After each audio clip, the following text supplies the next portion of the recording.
Doctor ortho Ayurvedic oil and capsule. अब दर्द भी घुटने टेकेगा। यूपी बीजेपी अध्यक्ष के लिए नामांकन आज, कल होगा नामों का ऐलान। रेस में पंकज चौधरी सबसे आगे।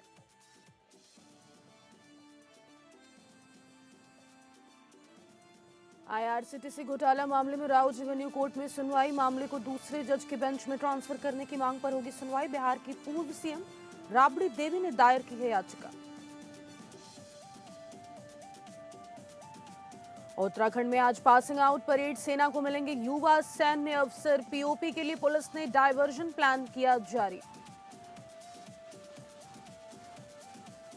और दिल्ली में सांसों पर संकट, स्मॉग की चादर से ढकी राजधानी दिल्ली। कई इलाकों में एक्यूआई 400 के पार, गंभीर श्रेणी में दर्ज हुआ वायु प्रदूषण।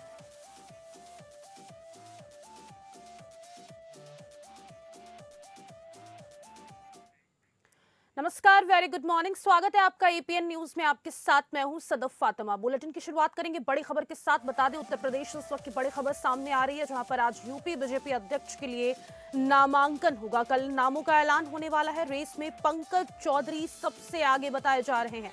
देश के सबसे बड़े सूबे उत्तर प्रदेश में पछुआ हवा की ठंड के बीच सियासी गर्मी ने अंगड़ाई ली है। लंबे वक्त से यूपी के बीजेपी कार्यकर्ताओं को जिस पल का इंतजार था, वो घड़ी आ गई है। इंतजार यूपी के नए बीजेपी अध्यक्ष का, जिसके चुनाव की तारीख अब बिल्कुल सामने खड़ी है। आज लखनऊ स्थित पार्टी कार्यालय में दोपहर 1 बजे से 3 बजे के बीच अध्यक्ष पद के लिए नामांकन होगा और अगले दिन 14 दिसंबर को यूपी बीजेपी को अपना नया सेनापति मिल जाएगा। मौजूदा अध्यक्ष भूपेंद्र चौधरी का कार्यकाल पहले ही समाप्त हो चुका है।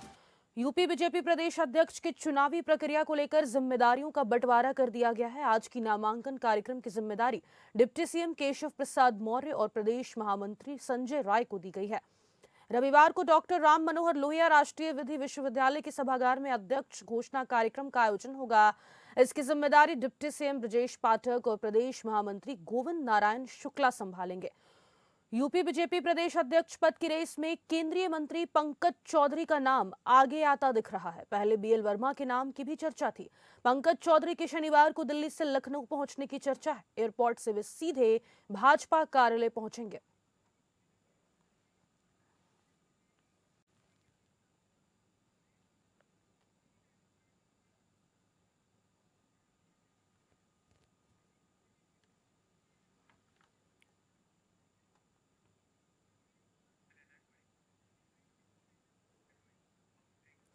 और अगली बड़ी खबर राजधानी दिल्ली से आपको बता रहे हैं। दिल्ली में निजी स्कूलों पर अब लगाम लगाने की तैयारी है। निजी स्कूल मनमाने तरीके से नहीं अब फीस बढ़ा सकेंगे। उपराज्यपाल वीके सक्सेना ने अधिसूचना जारी कर दी है।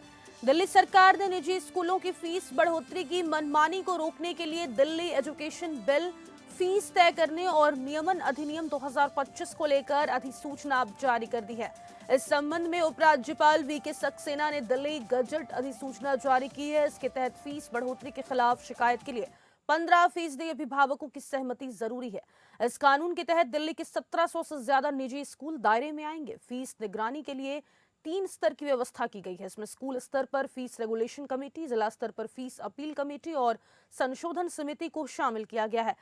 बिल के संबंध में दिल्ली सरकार के शिक्षा मंत्री आशीष सूद ने कहा कि शिक्षा विभाग अब अधिनियम नियमों में निर्दिष्ट सभी प्रक्रियाओं जैसे स्कूलों के फीस प्रस्तावों की जांच, अनुमतियां, रिपोर्टिंग और निगरानी को लागू करना शुरू करेगा। पूर्व सरकारों ने 27 वर्षों तक इस महत्वपूर्ण मुद्दे को नजरअंदाज किया, लेकिन हमारी सरकार ने कुछ ही दिनों में इस ऐतिहासिक सुधार को लागू कर दिया। बेहद कम समय में एक मजबूत कानून लागू किया गया है, जिसने दिल्ली में प्रशासनिक दक्षता और सुशासन का नया मानदंड स्थापित किया है।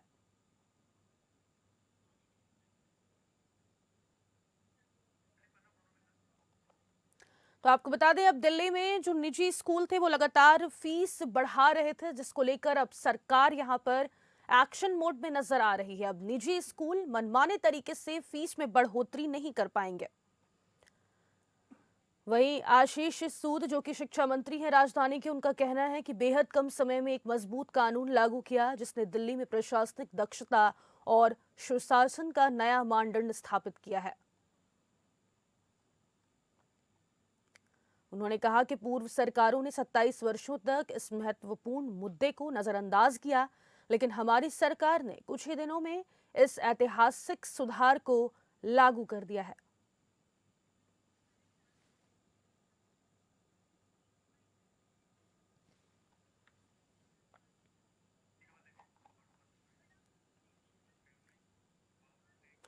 और अगली बड़ी खबर का रुख करेंगे, जहां पर उत्तराखंड से इस वक्त की बड़ी खबर सामने आ रही है। उत्तराखंड से पासिंग आउट परेड को लेकर खबर है। आज पासिंग आउट परेड होने वाली है। सेना को युवा सैन्य अफसर मिलेंगे। तो भारतीय सैन्य अकादमी आईएमए में पासिंग आउट परेड पीओपी आज होगी। थल सेनाध्यक्ष जनरल उपेंद्र द्विवेदी बतौर रिव्यूइंग अफसर परेड का निरीक्षण करेंगे और पास आउट हो रहे ऑफिसर कैडेट की सलामी लेंगे। आईएमए पासिंग आउट परेड के लिए आज रूट डाइवर्ट रहेंगे, तो वहीं आईएमए के आसपास जीरो जोन रहेगा। पीओपी के लिए पुलिस ने डाइवर्जन प्लान जारी कर दिया है। सुबह 5:30 बजे से दोपहर 12 बजे तक लागू रहेगा। भारतीय सेना को आज 491 युवा सैन्य अधिकारी मिलेंगे। पीपिंग और ओथ सेरेमनी के साथ ही कुल 525 ऑफिसर कैडेट सेना में शामिल होंगे। इनमें से 491 युवा सैन्य अधिकारी भारतीय थल सेना को मिलेंगे, जबकि 34 कैडेट 14 मित्र देशों की सेनाओं का हिस्सा बनेंगे।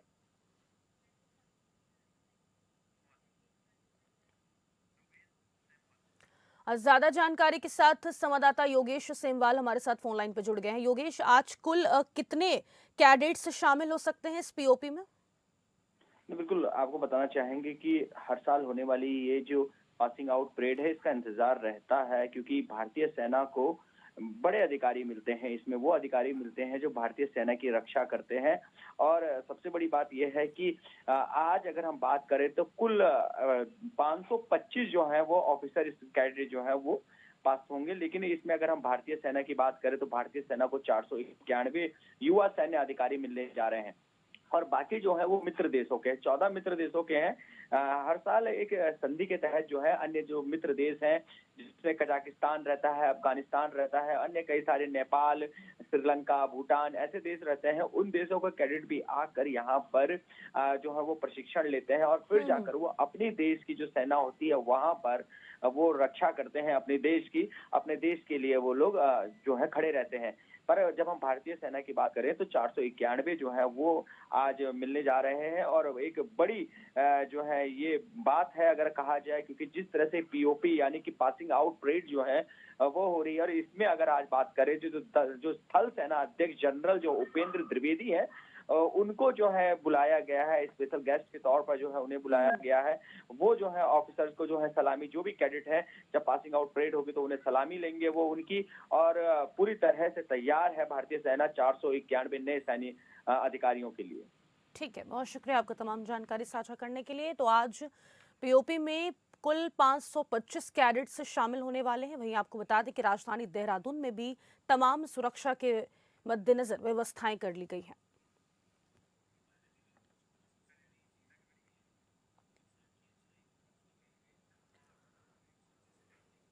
और अगली बड़ी खबर का रुख करेंगे, जहां पर आईआरसीटीसी घोटाले मामले में सुनवाई। राबड़ी देवी की याचिका पर राउज एवेन्यू कोर्ट में सुनवाई। मामले को दूसरे जज की बेंच में ट्रांसफर करने की मांग की गई है। आईआरसीटीसी घोटाला मामले की सुनवाई कर रहे जज विशाल गोंगने की कोर्ट से मामले की दूसरे जज के बेंच में ट्रांसफर करने की मांग वाली बिहार की पूर्व सीएम राबड़ी देवी की याचिका पर आज राउज एवेन्यू कोर्ट में सुनवाई होगा। आज राबड़ी देवी की मांग पर सीबीआई अपनी दलील रखेगी। राबड़ी देवी की तरफ से दाखिल की गई याचिका में मामले की सुनवाई कर रहे जज पर पक्षपात का आरोप लगाते हुए मामले को दूसरे जज के पास ट्रांसफर किए जाने की मांग की गई है।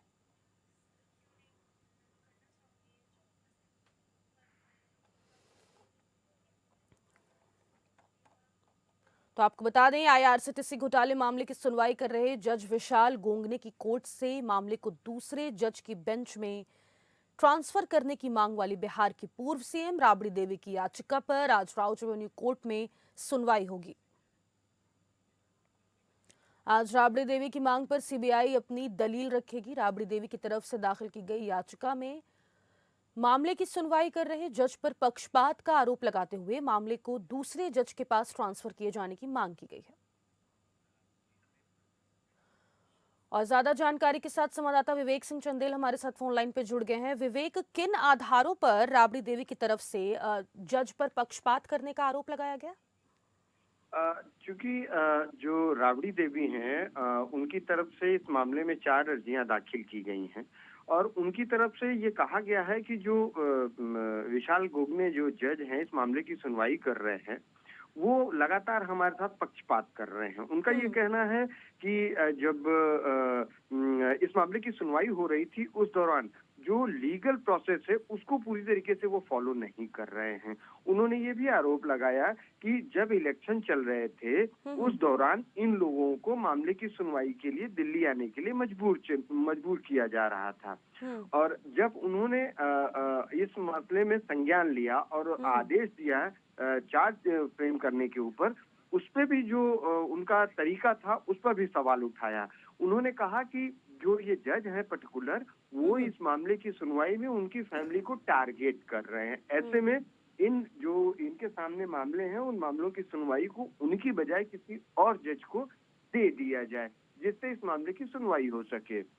क्योंकि इस मामले में पिछली सुनवाई में कोर्ट के सामने जब ये दलीलें रखी गई थी तो जो सीबीआई है उसकी तरफ से इसका विरोध किया गया था और ये कहा गया था कि इसमें इस मामले को ट्रांसफर करने की जरूरत नहीं। हालांकि अमूमन ये देखा जाता है कि जब भी किसी जज के ऊपर कोई लिटिगेंट कोई इस टाइप का आरोप लगाते हैं, ऐसी बात करते हैं, तो अमूमन ऐसे मामलों में ट्रांसफर करने की गुंजाइश नहीं होती है या कर भी देते हैं। लेकिन सवाल सिर्फ इस बात का होता है कि अगर कोर्ट किसी खास सबूत या फिर किसी ठोस आधार पर ही इस मामले को ट्रांसफर कर सकता है या जज उससे रिक्यूज कर ले तो ठीक है, लेकिन जो ये आरोप लगा रहे हैं इन आरोपों का बहुत हद तक आधार दिखता नहीं है क्योंकि ये जज का डिस्क्रिप्शन होता है।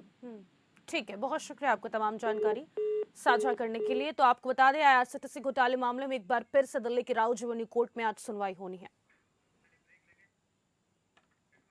अगली बड़ी खबर का रुख करेंगे जहां पर दिल्ली में इस वक्त सांसों पर संकट लगातार जारी है। कई इलाकों में AQI 400 के पार पहुंच चुका है। गंभीर श्रेणी में वायु प्रदूषण दर्ज हो गया है। राजधानी दिल्ली में प्रदूषण गंभीर श्रेणी में है इस वक्त। आज सुबह की शुरुआत धुंध और हल्के कोहरे के साथ हुई। आसमान में स्मॉग की चादर दिखाई दी। कई क्षेत्रों में जहरीली स्मॉग की मोटी परत छाई रही। इसके चलते दृश्यता भी कम रही है। इस दौरान लोग मास्क पहने नजर आए। वहीं सांस के मरीजों को परेशानी का सामना करना पड़ा। दिल्ली में वायु गुणवत्ता सूचकांक AQI 400 के पार पहुंच गया, जो हवा की गंभीर श्रेणी को दर्शाता है। आज एम्स क्षेत्र में दृश्यता कम रही। स्मॉग की परत छाई रही, जिससे लोगों को स्वास्थ्य संबंधित समस्याओं का सामना भी करना पड़ रहा है। यही हाल आनंद विहार में भी रहा। क्षेत्र के आसपास AQI एयर क्वालिटी इंडेक्स 434 दर्ज किया गया, जिसे CPCB केंद्रीय प्रदूषण नियंत्रण बोर्ड के अनुसार गंभीर श्रेणी में रखा गया है।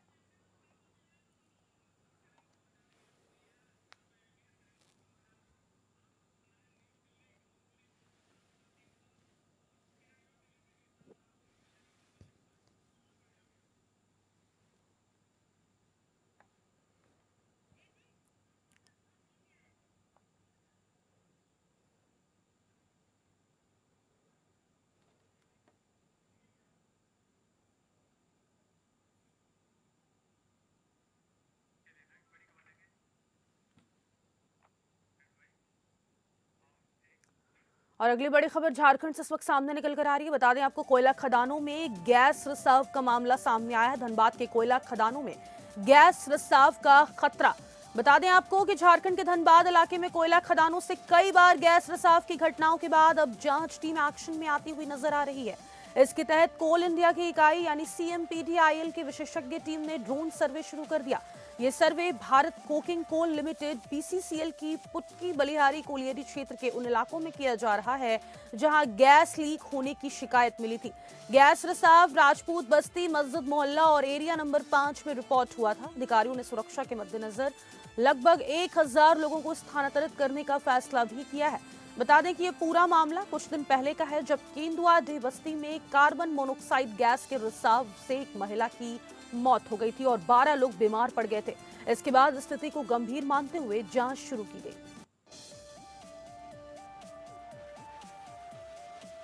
और ज्यादा जानकारी के साथ ब्यूरो हेड झारखंड के अजय सिंह हमारे साथ फोन लाइन पर जुड़ गए हैं। अजय, ये गैस रिसाव का जो मामला सामने आया था उसके बाद एक्शन मोड यहाँ पर नजर आ रहा है। फिलहाल अगर आगे इस तरीके की स्थिति बनती है तो क्या कुछ तत्काल प्रभाव दिए जाएंगे लोगों को?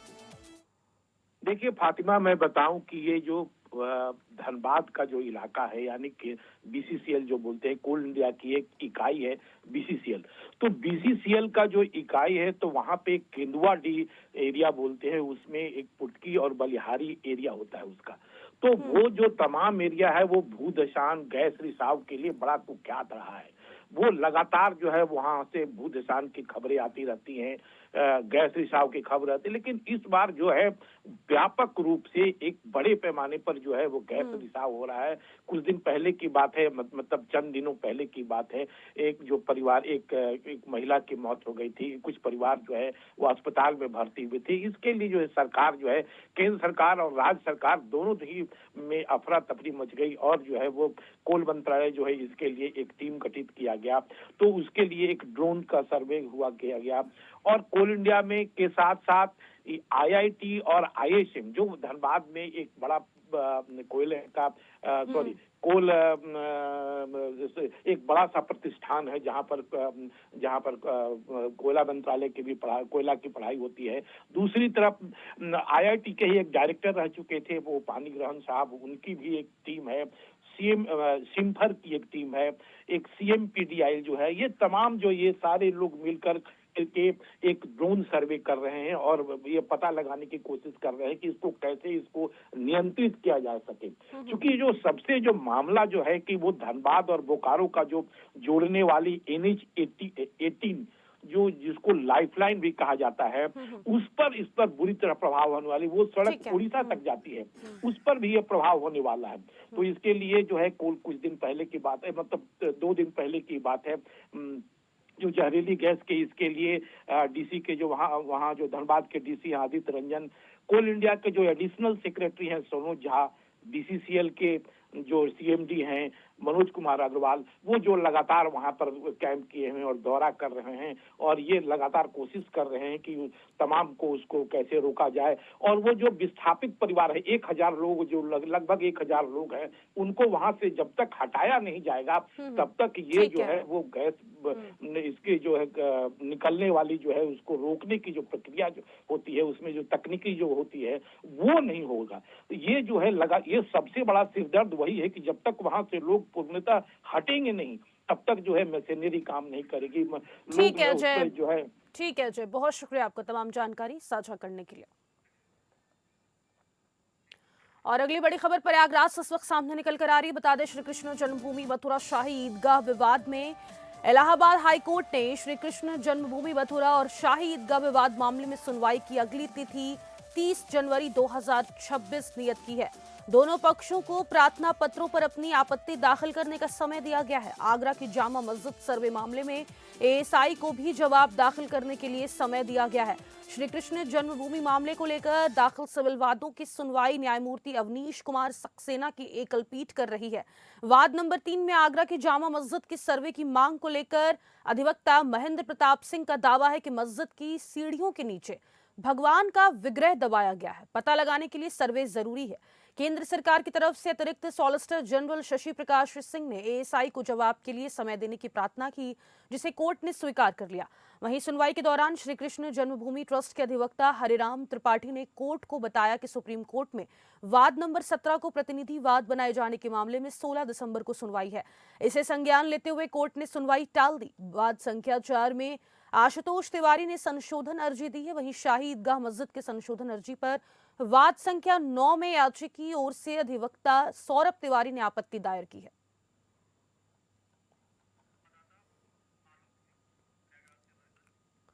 और ज्यादा जानकारी के साथ प्रयागराज से विशेष संवाददाता हमारे साथ फोन लाइन पे आलोक सिंह जुड़ गए हैं। आलोक, क्या कुछ पूरा मामला है? सुनवाई टाल दी गई है, अब 2026 में सुनवाई होगी।